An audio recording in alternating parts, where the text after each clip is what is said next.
একঘেয়েমি boring life থেকে হচ্ছে ছুটকারা পাওয়ার জন্য অনেক দিন মন পাহাড় যাবো তো ভেবে আমরা মোটামুটি ফাইনালি সেই দিনটা চলে এসছে। অনেক দিন থেকে আমরা প্ল্যান করে করে মোটামুটি আমাদের ফাইনালি মেঘালয় যাওয়ার যে ট্রিপটা সেটা প্রায় পূরণ হতে চলেছে। তো কাল আমরা যাচ্ছি মেঘালয়। তার আগের দিন রাতে ওখানে যাওয়ার জন্য যেসব এসেন্সিয়াল জিনিসগুলো মানে দরকার আমি সেগুলো সব প্যাক করছি। তো তোমাদের দেখাচ্ছি এই প্যাকিংয়ের মধ্যে কি কি রাখছি। আর আমি তো খুবই এক্সাইটেড। এটা আমার বন্ধুদের সাথে মানে অনেক দূরের একটা বড় আর ফার্স্ট আমার এটা ট্রিপ, যেখানে অনেক দূরে আমরা যাচ্ছি। এখান থেকে প্রায় কলকাতা থেকে আমরা মেঘালয় যাচ্ছি। তো প্রথমে আসাম হয়ে তারপরে ওখানে যাব। তো সেটা তোমাদের দেখাতে থাকবো পুরো মানে পরপর আস্তে আস্তে একটা একটা যেসব জায়গাগুলো আমরা যাব সেগুলোতে একটা একটা ব্লগ করে তোমাদের দেখাতে থাকবো, তোমরাও দেখতে থাকবে। আর এখন আমি যেগুলো নিয়েছি সেগুলো দেখাচ্ছি কি কি নিয়ে। জামা যতগুলো ছিল আমি সেগুলোকে এখন ইস্ত্রি করছি, একদম লাস্ট প্রস্তুতি চলছে। এরপরে ব্যাগটা গোছাবো। মেনলি দুটো ব্যাগ নিয়েছি। এটা হচ্ছে মেনলি হচ্ছে ক্যামেরা এবং আমার যা অ্যাক্সেসরিজ যেগুলো আছে সেগুলো সব কিছু নেওয়ার জন্য এটা মেনলি নিয়েছি এই ব্যাগটা স্পেশালি। এটা হচ্ছে একদম পুরো ওয়াটারপ্রুফ, কারণ ওখানে যাচ্ছি মানে মেঘালয় মানে হচ্ছে ওখানে সারা টাইমই দেখতে গেলে প্রায় বৃষ্টি হবে। তো সেই জন্য আমি আগে থেকেই এটা পুরো অ্যারেঞ্জমেন্ট করে রেখেছি। আর এই যে ব্যাগটা নিয়েছি এটা মেনলি হচ্ছে আমার জামা কাপড়গুলো এর মধ্যে নেব। ওখানেও দুটো তিনটে জামা কাপড় যাবে। আর এখানে মোটামুটি সব রকম জিনিসপত্র আমরা নিয়েছি, এখানে প্যান্ট থেকে শুরু করে। আর ওখানে আমরা যেহেতু ফার্স্ট যাচ্ছি গুয়াহাটিতে, ওখানে কামাখ্যা ধাম থেকে আমরা ঘোরাটা শুরু করব, তার জন্য একটা পাঞ্জাবিও নিয়েছি। মাকে ওখানে পুজো দিয়ে তারপরে আমরা আমাদের ট্রিপটা মানে শুরু করব আর কি। তো প্রায় 10টা জামা প্যান্ট আমি প্যাক করেছি, কারণ ওখানে আমাদের টাইম থাকবে না এগুলো শুকোনোর জন্য। তোমরাও যারা মেঘালয় ট্রিপ করবে এরকম ধরনের মোটামুটি 10টা সেট রাখবে। আমরা যেহেতু 5 দিনের জন্য যাচ্ছি সেই জন্য আমি পার ডে 2টো হিসাবে সব কিছু প্যাকিং করেছি। তোমরাও যারা যাবে এরকম 2টো করে রাখবে, কারণ একটা পরবে সেটাকে আর মানে ওখানে ধুয়ে শোকানোর মতো টাইম পাবে না। তোমাদের পলিথিন নিয়ে যেতে হবে যাতে সেটা প্যাকিং করে রেখে দিতে পারো। এছাড়াও যেসব এসেন্সিয়াল জিনিসগুলো দরকার আমি সেগুলো বলে দিচ্ছি। তোমরা তোমাদের ট্রিপ যখন প্ল্যান করবে এগুলো অবশ্যই ওর মধ্যে ইনক্লুড করবে। টুথব্রাশ আর এটা তো আছেই। আর যেহেতু ক্যামেরা যদি কেউ ক্যারি করো মিনিমাম 3-4টা ব্যাটারি সঙ্গে ক্যারি করবে।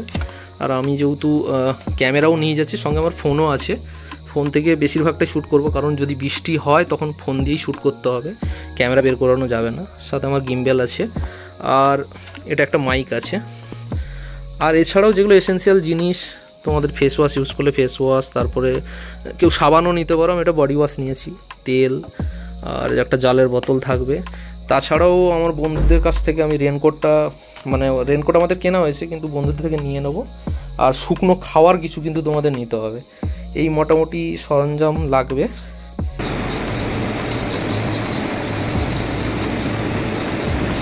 সব মোটামুটি এখানে সব কিছু প্রায় এলাকার মতো চলে এসছে। ওখানে আমরা কিছু জিনিস পাবো।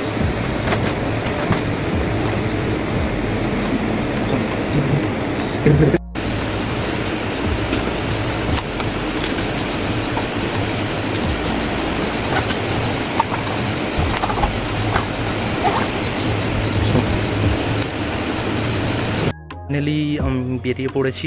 কলেজ ছিল, কলেজ থেকে এসে মোটামুটি এই ব্যাগ নিয়ে সব মোটামুটি রেডি হয়ে গেছি। তো এখন যাব হচ্ছে হাওড়া, দেন ওখান থেকে আমাদের ট্রেন আছে, ট্রেন ধরবো।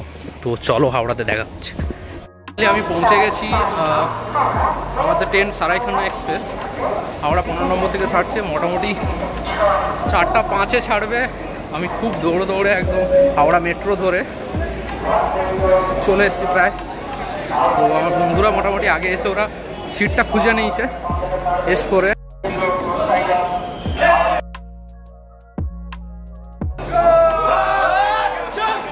হাওড়া থেকে রওনা দিচ্ছি আমরা।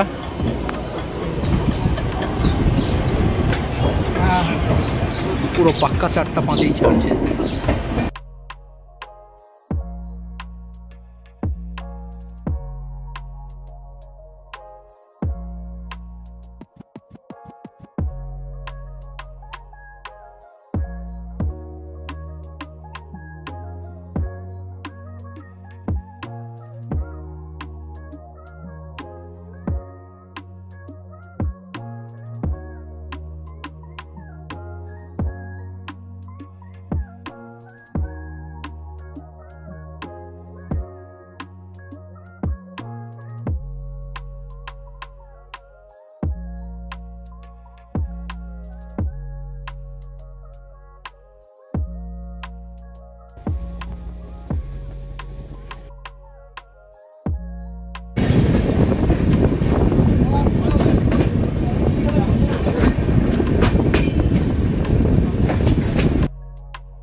ওটাই তো সবাইকে দেখিয়ে করছি ভাই।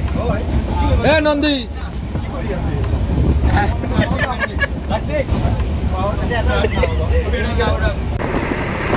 প্রায় 6:30 বাজে, অন্ধকার হয়ে গেছে। আমরা একটু ট্রেনের মধ্যে এখন বেশ মজা করছি।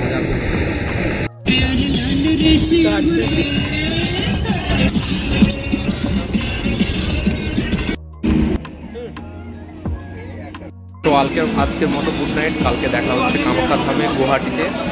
সবাই দেখতে থাকো, সেকেন্ড ব্লগটাও আসছে কালকে।